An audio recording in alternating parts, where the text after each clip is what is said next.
네, 여러분 안녕하세요. 이틀 전부터 백신 접종이 시작되면서 뉴스가 굉장히 활기차졌죠. 예, 국산 주사기로 7명을 접종하는 세계 최초의 국가가 됐습니다. 예, 대단하죠. 예, 그 와중에 정세균 총리는 온 국민을 웃음 짓게 했어요. 빵 터지게 만들어서. 저처럼 오매불만 백신을 기다린 세균도 없을 거예요. 백신을 기다린 세균면에서 뉴스 타이틀이 떴는데 너무 재밌더라고요. 문재인 대통령 지지율도 같이 올라갔고요. 그러니까 백신 접종이 이제 순조롭게 되면 당연히 문재인 대통령 지지율도 올라가겠죠. 그러면 당연히 4월 선거에도 도움이 되겠죠. 네, 이제 3월이 되니까 한명수 총리 얘기를 하지 않을 수가 없어요. 지금 한명수 총리의 그 재판에서 검사들의 사주를 받고 허위 증언을 했다라고 이제 폭로를 하신 분들이 폭로가 나온 지가 1년이 됐는데 그리고 감찰이 진행됐죠. 근데 아무것도 지금 진행된 게 없어요. 당연히 윤석열이 지금 이거를 막고 있었고. 근데 지금 몇 주 전에 뉴스타파하고 시사직격 방송 보신 분들은 충격을 많이 받으셨을 거예요. 신장식 변호사가 이제 한은상 그 분의 그 변호사로 투입이 되면서 정말 많은 걸 알아냈거든요. 그래서 결국은 그 죄수들이 그 검사실에 가서 수십 번씩 똑같은 말을 반복하면서 연습을 했다라는 것들을 다 찾아냈고 결국은 그 어미준이라는 검사도 본인이 연습시킨 걸 인정했어요. 그리고 그 지금 죄수 중에서 이 김씨라는 사람, 이 문제의 김씨, 그러니까 왜 지금 검사 편들을 들면서 연습은 없었다라고 주장하는지를 할 수 있는 정황 증거들이 그 시사직격에 나와요. 이 사람이 출소한 다음에 사고를 치거든요. 근데 그 사고를 검사들이 막아줘요. 그러니까 검사와 굉장히 끌래야 끌 수 없는 이제 악어와 악어의 관계인 거지. 그런 정도까지 이제 방송에서 다뤘으면은 저는 뭔가 진짜 난리가 날 줄 알았는데 막상 아무 일도 일어나지 않는 거야. 제가 이거 보고 깜짝 놀랐거든요. 검사가 공장을 해서 한나라의 총리를 징역을 살렸어요. 그것도 증인들을 매수해가지고, 그것도 범죄자들을 매수해서. 그리고 말하는 범죄자들은 또 너 그 별건 수사하겠다고 하면서 가족까지 다 협박하고. 근데 이 사건이 만천하의 폭로로 드러났음에도 불구하고 1년이 지나도록 아무것도 지금 진행되지 않고 있다는 거예요. 지금 저 검찰총장을 지금 저대로 내버려 두는 지금 이 사회가 지금 정상이냐 이거지. 근데 지금 그 사건을 담당했었던 그걸 주도했던 어미준이라는 사람, 이 윤석열의 그 5대 그 똘마니 중에 하나죠. 이 사람이 이 정도까지 언론이 나왔으면은 본인이 사퇴를 하거나 사과를 하거나 뭔가 표시를 해야 되는데 가만히 있어. 아무 일도 일어나지 않은 것처럼. 징계위원회가 소집되는 것도 아니고 감찰이 진행되는 것도 아니고 그냥 이 사람은 아무렇지 않게 지금 지방에서 근무를 하고 있어요. 심지어 임관혁은 세월호 말아먹고 본인은 지금 임관혁도 여기에 연결되어 있잖아요. 본인은 지금 지방 근무를 자처해서 알아서 본인이 지방으로 갔어. 찔리는 게 있었던 거죠. 지금 이런 상황인데 문제는 뭐냐? 이 사건의 공소시효가 3월 22일이라는 거예요. 그래서 지금 김어준 총수도 나서고 뭐 허재영 기자도 나서고 지금 나 나섰거든. 지금 여러분들도 마찬가지, 저도 마찬가지고 지금 이 사건을 계속해서 지금 3월 22일 안에 이 어미준을 기소하고 감찰 결과를 발표하라고 지금 해야 되는 게 지금 우리가 여론전을 좀 해야 될 것 같아요.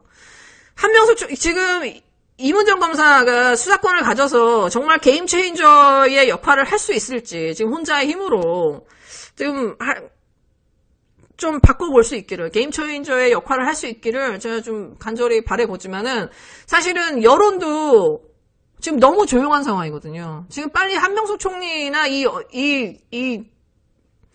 어미준 검사에 대해서 지금 여론이 좀 일어나야 정상이고요. 민주당도 가만히 있을 게 아니라 떠들어야 정상인 거예요. 제가 사실은 작년에 이 사건이 폭로됐을 때 민주당이 조용한 거 보고 제가 깜짝 놀랐는데 이번에 시사직격 방송이 그 정도로 충격적이었는데도 가만히 있는 거 보고 제가 깜짝 놀랐거든요.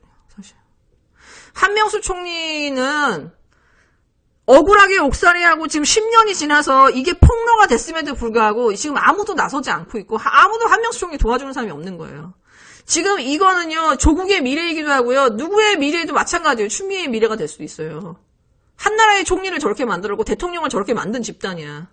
근데 쟤네들은 아무런 사과도 없이 아무것도 그냥 아무렇지 않게 살아가고 있는 거예요. 어느 정치권도 쟤네들 건드리지 못하게 하고. 한명수 총리를 살리지 못하면은 조국도 못 살리는 거고 대통령도 살리지 못하고 문재인 대통령도 살릴 수 없는 거예요. 지금 이 사회는. 그리고 그 가해자는 누구도 처벌받을 수 없는 거예요. 처벌할 수도 없고. 한명수 총리 출소했을 때 민주당 여성계 의원들 다 나가가지고 그랬죠. 왜? 한명수 총리는 친노에 적자지만 여성계 대부예요. 한명수 총리로 들어온 여성계들이 얼마나 많어, 출세한 사람들이. 한명수 총리 출세했을 때는 울고불고 막 뭐에 억울한 억살이 했다고 난리를 치면서 언론 플레이를 했는데 막상 이 사건이 세상에 드러나니까 입국 다물고 있잖아요. 의리라고는 1도 없는 여자들이에요, 진짜. 의리라고는 1도 없어. 그러면서 이 여자들은 매번 박원순이나 미투 사건에는 맨날 내밀면서 이 페미들이 원하는 대로 따라주거든요. 근데 이 와중에 제가 이 남인순이라는 이 여자, 이 문제적 이 여자가 앞으로 이제 민주당이 경선을 할 때 40%의 여성이 공천받을 수 있게 해달라는 거야. 아시다시피 남인순은 청년 밀어내고 단수 공천받은 여자예요. 민주당의 여성계를 보시면 아시겠지만 뭘 하는지는 몰라. 뭐 인재근이고 몰라. 뭐 정춘수이고 다 단수공천이에요, 여러분. 다 단수공천. 경쟁이 없어요. 뭘 하는지는 몰라요. 근데 민주당에 정확하게 도움이 되는지 언제인지 모르지만 지금 민주당이 앞으로 페미로 40%를 채우겠다고 하면 지금 이 민주당이 어떻게 되겠냐, 여러분. 끝나는 거지. 퇴출돼야 될 여자들이 지금 나서가지고 페미들이 원하는 대로 페미들 자리를 만들어주겠다는 거예요. 다시 말해서 김재령 같은 여자들이 지금 민주당의 40%를 채우겠다고 하면 지금 민주당 미래가 어떻게 되겠냐고. 제가 볼 때 진짜 민주당의 탈영병이나 섀도우 너무 많지만은 이 여성계도 이 섀도우만큼이나 제가 볼 때 심각하거든요. 이 여자들이 나서서 개혁 법안에 대해서 목소리를 낸 적이 없고요. 이 검찰이나 진짜 이 사회의 불의에 대해서 목소리를 내는 걸 제가 본 적이 거의 없어요. 인재근 말하는 거 보신 적 있나요? 근데 이 여자들은요, 뭐 트윗 하나 안 날리고 뭐 페북 하나 안 해줘요. 다 페미들이 자리 만들어주고 밀어주고 표를 주니까 페미만 보고 정치를 하는 거거든. 여가부 장관, 인권위, 위원장 이렇게 올린 거 보세요, 여자들. 국민들을 바라보진 않아. 이 민주당의 지지자를 보지도 않아요. 대통령도 안 봐. 자기들만 잘났거든. 이런 사람이 40%를 한다? 저는 아니라고 봐요. 자, 최소한 40%를 채워야 한다면, 최소한 평범하고 정상적이고 상식에 가까운 사람들, 자기 분야에서 열심히 살았던 여자들이 들어와야지, 저런 패미들이 들어오면 진짜 민주당 망가지는 건 한순간입니다. 이미 좀 많이 망가져 있고. 지난주 말부터 민주당에서 검찰 수사권 완전 폐지하고 중대범죄수사청을 신설하는 법안을 추진하겠다라고 딱 발표하면서 두 개의 언론 플레이가 동시에 일어났어요. 하나는 뭐냐? 속도 조절론. 갑자기 민주당의 이 섀도우 탈영병들이 나오기 시작합니다. 막 이상민, 막 이런 이광진 이런 인간들이 나오고 막 이낙연이라면서 속도 조절론을 얘기해요. 그리고 그게 대통령의 뜻이라는 식으로 해서 며칠을 언론 플레이를 하고 그걸 가지고 또 언론들은 민주당 대통령 말 안 듣는 민주당 하면서 레임덕 가지고 또 며칠 또 난리를 치고. 그리고 또 하나는 또 뭐냐. 그 속도 조절론이 안 맥히니까는 갑자기, 언론들이 윤석열한테 좀 당장 총장직 걸고 좀 빨리 나가라고. 지금 자리가 무슨 소용이 있냐고. 수사청을 설치되면 이거는 검찰이 해체하는 건데 지금 윤석열이 지금 자리를 지킬 수 없냐. 직을 걸고 지금 막아야 된다. 그래서 난리를 치면서 지금 며칠 동안 지금 또 언론 플레이를 하고 있는 상황이거든요. 근데, 김남국 의원이 윤석열이 인사청문회 때 했던 동영상을 공개를 했는데 빵 터져요. 금태섭이 윤석열한테 물어봐요. 수사청을 만들어서 수사와 기소를 완전히 분리하는 것을 어떻게 생각하십니까?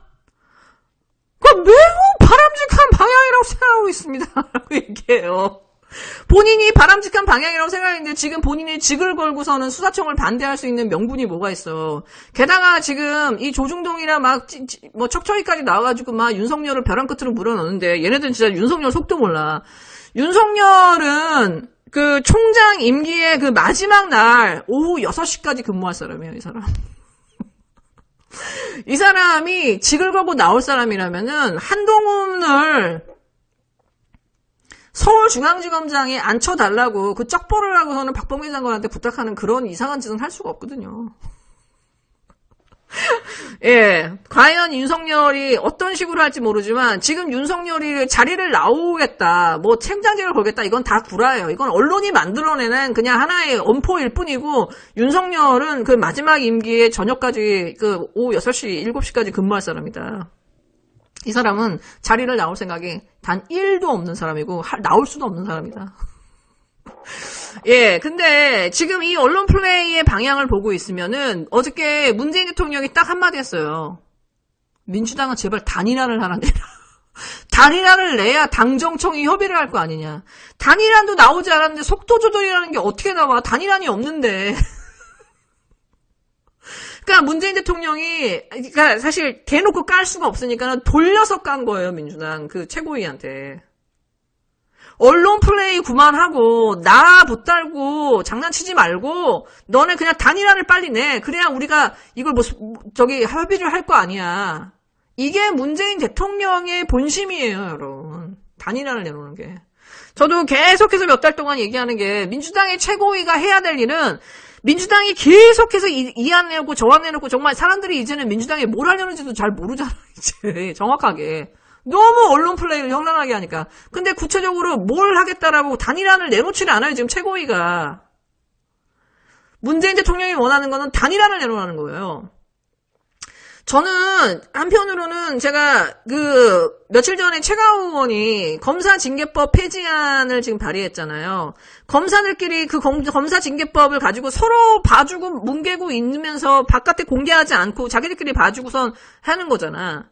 검사징계법을 폐지해버리면은, 이제 검사도 일반 행정직 공무원처럼 같은 절차의 법을 적용을 받고, 절차적으로 자기들끼리 뭐 징계위원회 소집하고, 심사하고, 공개하고, 뭐 이런 것들, 처벌에 대한 그 규정 그대로 따라가고, 그렇게 해서 명확하게 규정에 따라서 이제 처벌을 받는단 말이에요. 너무 좋은 법안이잖아요. 그러니까, 얼마 전에 최강욱 의원이 언론개혁법안 발의해서 막 난리가 났었죠. 막 사람들이 막 환성 지르고 막 민주당 뭐 하는 거야 막 이랬잖아요. 그런 것처럼 지금 사실 이 검사징계법 이것도 너무 좋은 상황이거든. 검사징계법 폐지하는 것도. 지금 민주당 오히려 저는 열린민주당이 좀 일찍 나서서 검찰개혁, 사법개혁, 언론개혁에 대한 이 세트개혁 입법안을 세게 치고 딱 나가서 국민들한테 호응을 받으면 민주당도 못 이기는 척하면서 따라오면서 어떤 식으로든 단일안으로 갈 수 있는 그 법안이 나올 텐데, 계속해서 민주당이 저런 식으로 현란한 언론 플레이를 하면서 최고위는 단일안을 내지 않은, 이렇게 해서 시간 끌기 하는 방식을 하는 거, 그렇게 해서 세상만 시끄럽고 검찰만 들끓게 말고 윤석열만 살려주는 이런 방식의 언론 플레이를 좀 어느 정도 좀 차단할 수 있지 않았을까 생각이 들어요. 저는 지금이라도 열린민주당이 좀 이 세트개혁 입법안에 대한 로드맵을 좀 강하게 치고 나가서 국민들한테 좀 호응을 받아라. 그래서 민주당을 끌고 갔으면 하는 그런 마음이 듭니다. 네, 여러분 즐거운 하루 되세요.